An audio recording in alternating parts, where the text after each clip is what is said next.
He didn't start building a homestead because he wanted to go viral. He started building one because, at 17 years old, his body told him something was wrong, and everything the medical system handed him made it worse. That man is Al Lumnah, the face behind one of the most watched homesteading channels in the country, Lumna Acres, a channel with 369,000 subscribers and more than 184 million lifetime views, built on land he turned from raw forest into a working farm with his own hands. By the end of this video, you'll understand why the channel exists, why Al and Gina just walked away from the homestead they spent a decade building, and why the real story behind Lumnah Acres is not the one most people think they've been watching. 20 minutes outside Boston is not where most people picture the origin of an off-grid homestead story. Al Lumnah grew up there. He was raised in the suburbs, not on a farm, and had no agricultural background. What he did have, by the time he was 17, was an anxiety diagnosis and a medical experience that left him more unsettled than he started. The medication prescribed to him didn't work the way it was supposed to. He has talked about this publicly. Instead of relief, he found himself smoking, using cigarettes the way you use anything when the prescribed option fails you. It became his way of managing what was happening inside. That detail matters because it sets the entire trajectory. This is not a man who wandered into homesteading because it looked appealing on social media. Al Lumnah moved toward land and self-sufficiency because conventional approaches to his own well-being had already let him down once. In June 2005, he married Gina, and he made himself a promise before starting a family. He would quit smoking first. He kept that promise, and by his own account, it nearly broke him. He has described the withdrawal period as one of the most disorienting experiences of his life. But Gina stayed with him through it, and what came out the other side was a man with a very specific idea of what health was supposed to look like, and a growing certainty that a plate of food grown in your own soil was closer to that idea than anything else he'd found. Before the channel, before the barn, before the camera, Al was working construction as a subcontractor. The skills that would later make his build content compelling, framing, concrete, heavy equipment, were not YouTube props, they were his actual trade. And if you think that was surprising, stay with me, because this next part is why the whole story matters. Most people who start YouTube channels have a concept in mind. Al and Gina Lumnah had a piece of raw land in northern New Hampshire and a plan to turn it into something they could actually live on. The channel, launched in 2014, was not the point. It was a byproduct of a life that was already in motion. Northern New Hampshire is not a forgiving place to build. The winters are long and hard, the growing season is short, and raw land means no infrastructure, no house, no barn, nothing. Al brought his construction background. Gina brought her own commitment to the project, and they documented all of it: the clearing, the building, the animals, the failed crops alongside the successful ones. Their daughter Olivia grew up on camera. The channel captured all of it without filtering out the difficulty. That transparency became the channel's currency. In a space crowded with aspirational homesteading content, Lumnah Acres showed the cost of the dream in real time, physically, financially, emotionally. They didn't perform self-sufficiency. They were actually doing it. Al stated in an interview that the specific goal was to grow the most nutritionally dense food for our family and friends. Not the most beautiful content, not the most viral build. Nutritionally dense food, the language of someone who has thought hard about what goes into a human body and why it matters. The health motivation was not a tagline. It was operational. What happened next is the reason this story spread across the internet. A time-lapse video changed everything. In 2021, Lumnah Acres uploaded a video documenting a post and beam barn kit they had ordered off the internet and assembled themselves. The time-lapse format collapsed weeks of work into minutes of footage. It hit 13 million views. For context, that is roughly 35 times their subscriber count at the time. The channel had existed for years before that video. The audience knew Al and Gina, but 13 million new people didn't. And after that video, Lumnah Acres was no longer just a diary. It was a destination. Subscribers followed. By late 2024, they were above 350,000. By 2025, they crossed 369,000. But here is the part that rarely gets examined. That barn video didn't change what Lumnah Acres was. It changed what people expected it to be. The 13 million viewers who found the channel through a time-lapse build came for the spectacle. The people who had been there since 2014 came because they understood what the project actually was: a family's attempt to build a life around growing clean food on land they owned outright, under conditions they controlled. The gap between those two audiences is real, and it created a pressure that would eventually reshape the channel entirely. Al and Gina kept building. The farm grew, animals were added, cattle arrived, a coffee brand launched. The business expanded in the way that YouTube channels tend to when the audience grows fast. Merchandise, sponsorships, the full machine, and all of it looked like success from the outside. Most people who know this story stop here, but the real story starts right now. There is something Al documented on his own website that most of his audience never went looking for. He wrote about his health journey, the anxiety diagnosis at 17, the road from prescribed medication to smoking to quitting, the decision to build a lifestyle around food as medicine. It was never buried. It was on his website for anyone who found it.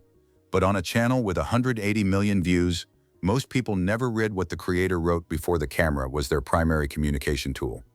The Homestead was not built to be a YouTube channel. It was built to solve a specific problem. How do you maintain a body and a mind in a way that conventional systems failed to do? The answer Al landed on was to grow the food himself, control the inputs, remove the chemicals, and build a physical environment demanding enough to keep him occupied in a way that was genuinely therapeutic. That is not a story Lumna Acres ever hid, but it is a story they never led with, because the channel's identity became the builds, the animals, the time-lapse, the visual spectacle of a family doing extraordinary things in the New Hampshire mountains. The health foundation sat underneath all of it, rarely surfaced. The origin became invisible inside the success. What that means for the story is this. When Al and Gina eventually reached a point where the original homestead could no longer serve the purpose it was built for, when the farm had grown in one direction while their vision grew in another, the decision to leave was not a content pivot. It was a return to the original question. Here's what the comments kept asking, and here's the answer they never got, until now. In April 2025, Lumnah Acres published a video with a title that stopped the regular audience cold. Ending it here, we're not sure what to do. That is not the language of a channel running on momentum. That is the language of two people who are genuinely uncertain. And for a channel that had spent a decade projecting forward motion, building, expanding, growing, the admission carried real weight. Comments flooded in. The audience had no clean explanation for what they were seeing. What Al and Gina did not spell out immediately in that moment, but what became clear over the following months, was that the original homestead had reached its limit. Not financially, not because of the audience, but because the project had been built for a specific vision, and that vision had evolved. The off-grid build-from-scratch chapter was complete. They had done what they came to do. And staying, continuing to make the same type of content on the same piece of land, would have meant producing content for its own sake, rather than documenting a life that was still in genuine motion.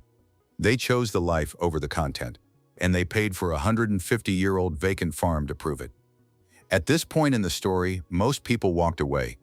What they did instead is the part nobody talks about. The farm Al and Gina purchased is not a new version of what they had before. A 150-year-old vacant farmhouse in northern New Hampshire is a completely different class of project. Renovation videos from late 2025 and early 2026 show the reality of it. Old infrastructure, systems that need rebuilding from the ground up, a farmhouse that has been empty long enough to have developed serious structural challenges. The titles of those videos, "This has been a struggle, and we can't postpone this any longer," are not clickbait formulations. They reflect what appears on screen. But the scope of what they are attempting is what makes the new chapter significant. The channel's description now explicitly states that the goal is to build a thriving regenerative farm. That is not a cosmetic update to the old mission. Regenerative agriculture is a fundamentally different approach to land management, one that prioritizes soil health, biodiversity, and ecological function over yield maximization. It is what a person who spent years thinking about food as medicine eventually arrives at when they want to go further. In July 2025, Al and Gina brought Joel Salatin to walk the property. Salatin is one of the most recognized regenerative farmers in America, a figure whose work influenced an entire generation of people who believe that how food is grown matters as much as what food is grown. His presence at the Lumna property was not a publicity move, it was a consultation. Al described it as delivering more than they expected. The fact that a man who started homesteading because prescribed medication failed him at 17 is now working with one of the country's most prominent voices in food as philosophy is not a coincidence. It is the full arc of the same story, told over 20 years. And that's when the decision was made, the one nobody around her saw coming. Here is the number that tells the real story of Lumna Acres. Not the subscriber count, not the barn video. 184 million lifetime views on a channel that was never designed to go viral. A channel started by a former subcontractor and his wife, on a piece of raw land in the mountains, built around the idea that growing your own food was worth doing before anyone was watching.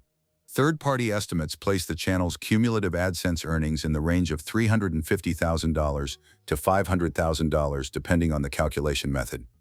Al and Gina also sell branded merchandise and coffee from their website, and they have maintained consistent sponsorship deals.